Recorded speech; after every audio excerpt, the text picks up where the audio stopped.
Thanks for joining us in our series, Old Made New.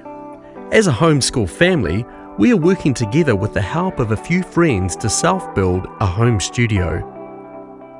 I am not only building a film production business, in many respects I'm rebuilding myself as I navigate depression and trauma from recent years. To keep track of future episodes, please subscribe to my channel as we complete each step and achieve our dream. In today's episode, all the dust is finally gone as we install the flooring and roll out the final coat of paint. Before I can paint, the entire studio needs to be sealed, and that means I needed to build and fit the ventilation distribution duct first.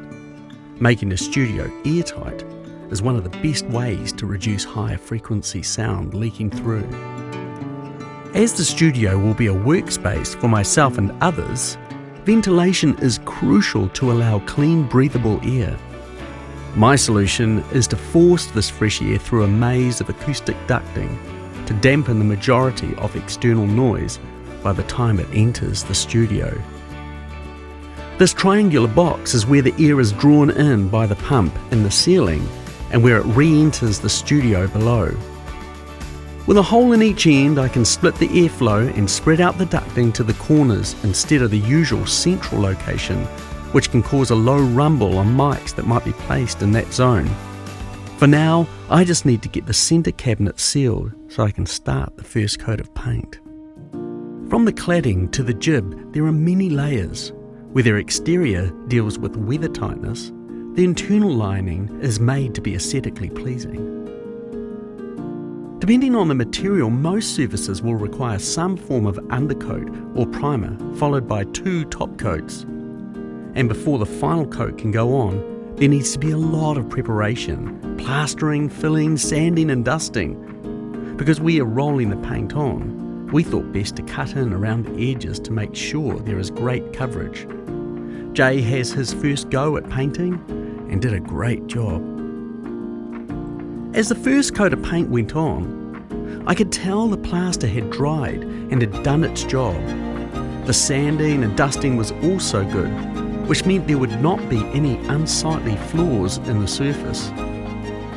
Although most of these surfaces will eventually be covered with different types of absorption, I wanted to be sure that any space that may be visible will be clean and clear.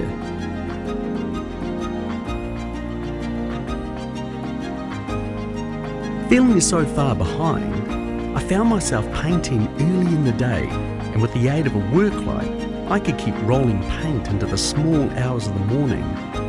Thankfully, rolling paint is a very quiet task. As it goes on, the paint really does hide any flaws that could lie beneath.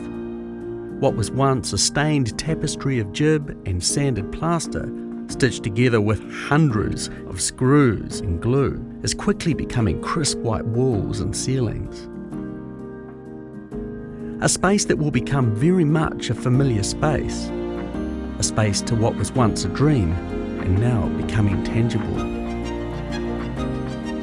As we applied the first top coat, the dark paint radically changed the sense of dimension of the studio, and the walls seemed to disappear. The 3-metre ceiling height meant that I had to skate around on scaffolding to be able to reach around all the different cable penetrations that would provide power for lighting and a few other AV lines for boom mics, production monitors and an overhead camera, all connecting to the editing suite and control room. At first the paint seemed glossy and patchy, but as it dried, the matte finish revealed its true benefit of absorbing and diffusing any reflected light, perfect for a controlled space. While waiting for paint to dry, I decided to start fitting the door jambs ready for painting.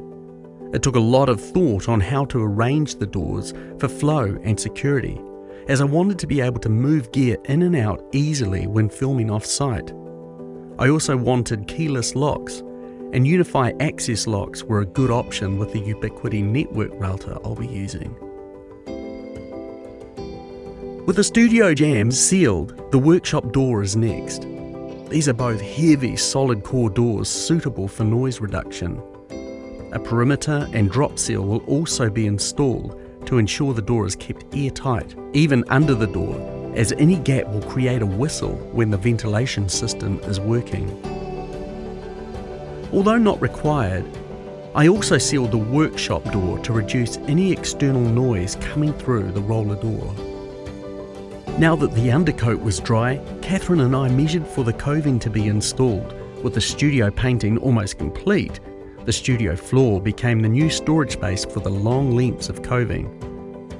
With mixed glue and a couple of trowels, we slapped on some glue and fixed the first lengths to the pencil lines marked out to keep everything parallel and in position.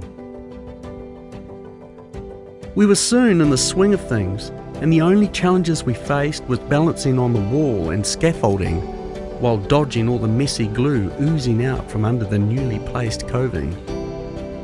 Although the glue would be the main adhesion, small panel pins were also used to hold the coving in place while the glue set.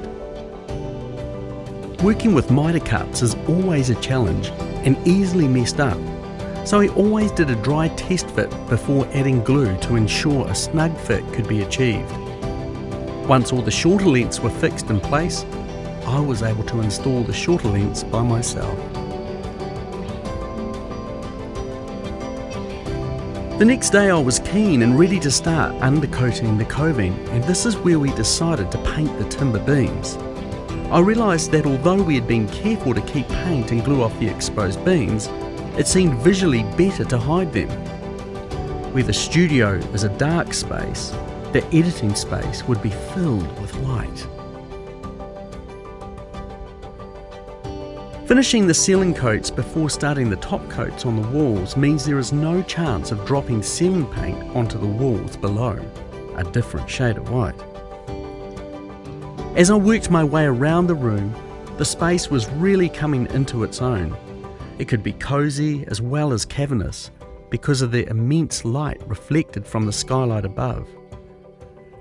Realising that I was running out of paint, I decided to paint the two internal walls of the editing suite the same as the studio, which created a transition space between the light and dark rooms. I'm so glad that it happened as a happy accident, as I would never have seen how good it could be.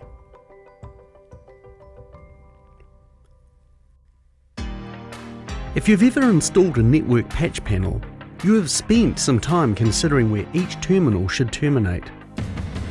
I needed the server rack to be close for 10 gigabit transfer speeds, but I didn't want it too close to add any unnecessary fan noise into the editing suite or the studio.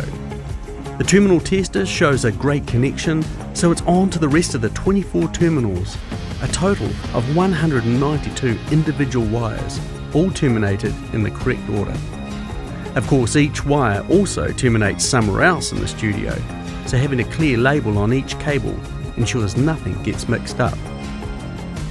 The wall-mounted terminals were much easier to terminate as they were not crammed together with others like the patch panel. As each terminal is tested, the network inches forward ready for patching. The ceiling terminals were connected and the final cover was fixed in place. Next, the server rack is installed and the patch panel fixed in place. All the cabling is cable tied to stop any chance of accidentally detaching a wire. The Ubiquiti Dream Machine is installed and connected to the door access and security camera system, and a separate 10 gigabit switch is connected to allow the fast transfer speeds between the studio, editing suite and the server. Although the flooring has arrived, it can't be installed just yet. I still need to finish the door jambs and make sure there is enough clearance for the flooring under each door. With a final jam in place, it's time to add the top coats to the doors without getting any paint on the walls. The delivery of more timber for door fascias and skirting required some quick maths and a cutting list so I could cut down the longer lengths into shorter sizes that were easier to store in the workshop, out of the way of the flooring. Up to this point, no door fascias had been installed, as these usually go in after to allow the hybrid floor room to move. The door jamb between the study and server bay was fitted without fascias for that reason. In contrast, the skirting in the studio needed to be installed and painted first. This area will be carpeted with a heavy underlay.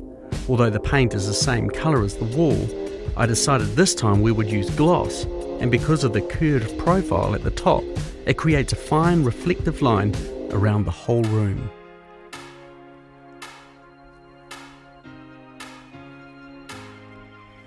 When installing hybrid flooring, it really does matter where you start and the direction you follow. This is an amazing product, and the way it clicks together feels flimsy, but in reality is incredibly strong. Because there is a toilet that extends off the centre of the study, we had to make sure we had the boards running parallel to ensure we were not out by the time we were laying down the lengths against the toilet wall. It would be unsightly to have a narrow board that didn't quite line up.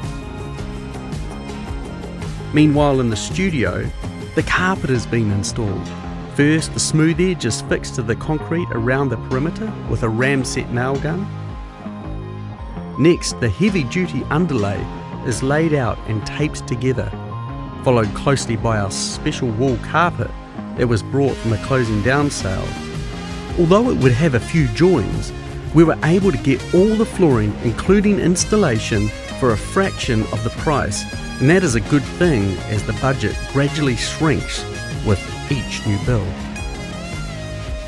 Back in the editing suite, having a dividing wall also meant starting with an offcut so that the boards lined up where the wall ended. We had about 15mm to play with overall, which would be covered by the skirting and door fascias once the flooring was down. With every surface covered, the secrets hidden between layers of wood, plaster, paint and cement still lie transparent for any who wish to watch from the beginning.